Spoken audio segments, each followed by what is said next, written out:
Well, good afternoon, everybody. It is no secret that there hasn't been an abundance of partisanship in Washington this year. And that's why what happened on Saturday was such a big deal. Nearly the entire Senate, including almost all of the Republicans, voted to prevent 160 million working Americans from receiving a tax increase on January 1st. Nearly the entire Senate voted to make sure that nearly 2.5 million Americans who are out there looking for a job don't lose their unemployment insurance in the first 2 months of next year. And just about everybody, Democrats and Republicans, committed to making sure that early next year we find a way to extend the payroll tax cut and unemployment insurance through the end of 2012. But now, even though Republicans and Democrats in the Senate were willing to compromise for the good of the country, a faction of Republicans in the House are refusing to even vote on the Senate bill, a bill that cuts taxes for 160 million Americans. And because of their refusal to cooperate, all those Americans could face a tax hike in just 11 days. And millions of Americans who are out there looking for work could find their unemployment insurance expired. Now, let's be clear. Right now, the bipartisan compromise that was reached on Saturday is the only viable way to prevent a tax hike on January 1st. It's the only one. All of the leaders in Congress, Democrats and Republicans, say they are committed to making sure we extend the payroll tax cut and unemployment insurance for the entire year. And by the way, this is something I called for months ago. The issue is that the Republican and Democratic leaders of the Senate worked on a one-year deal, made good progress, but determined that they needed more time to reach an agreement. And that's why they passed an insurance policy to make sure the taxes don't go up on January 1st. In fact, the House Republicans say they don't dispute the need for a payroll tax cut. What they're really trying to do, what they're holding out for, is to wring concessions from Democrats on issues that have nothing to do with the payroll tax cut. Issues where the parties fundamentally disagree. So a one-year deal is not the issue.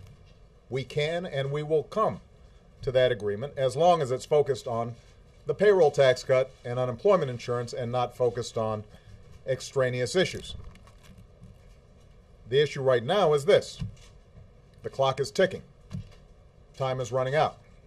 And if the House Republicans refuse to vote for the Senate bill, or even allow it to come up for a vote, taxes will go up in 11 days. I saw today that one of the House Republicans referred to what they're doing as, quote, high-stakes poker. He's right about the stakes, but this is not poker. This is not a game. This shouldn't be politics as usual. Right now, the recovery is fragile, but it is moving in the right direction. Our failure to do this could have effects not just on families, but on the economy as a whole. It's not a game for the average family who doesn't have an extra $1,000 to lose. It's not a game for somebody who's out there looking for work right now and might lose his house if unemployment insurance doesn't come through. This is not a game for the millions of Americans who will take a hit when the entire economy grows more slowly because these proposals aren't extended. You know, I just got back from a ceremony at Andrews Air Force Base where we received the flag and the colors that our troops fought under in Iraq. And I met with some of the last men and women to return home from that war. And these Americans, and all Americans who serve, are the embodiment of courage and selflessness and patriotism. And when they fight together and sometimes die together, they don't know and they certainly don't care who's a Democrat and who's a Republican and how somebody's doing in the polls and how this might play in the spin room. They work as a team and they do their job. And they do it for something bigger than themselves. The people in this town need to learn something from them. We have more important things to worry about than politics right now. We have more important things to worry about than saving face. We're figuring out internal caucus politics. We have people who are counting on us to make their lives just a little bit easier, to build an economy where hard work pays off and responsibility is rewarded.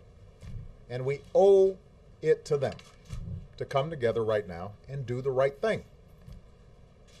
That's what the Senate did.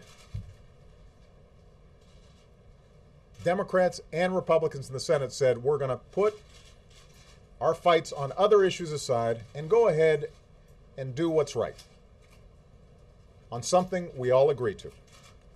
Let's go ahead and do it. We'll have time later for the politics. We'll have time later to have fights around a whole bunch of other issues. Right now, though, we know this is good for the economy, and they went ahead and did the right thing. I need the Speaker and House Republicans to do the same. Put politics aside. Put aside issues where there are fundamental disagreements and come together on something we agree on. And let's not play brinksmanship. The American people are weary of it. They're tired of it. They expect better. I'm calling on the Speaker and the House Republican leadership to bring up the Senate bill for a vote and give the American people the assurance they need in this holiday season. Thank you.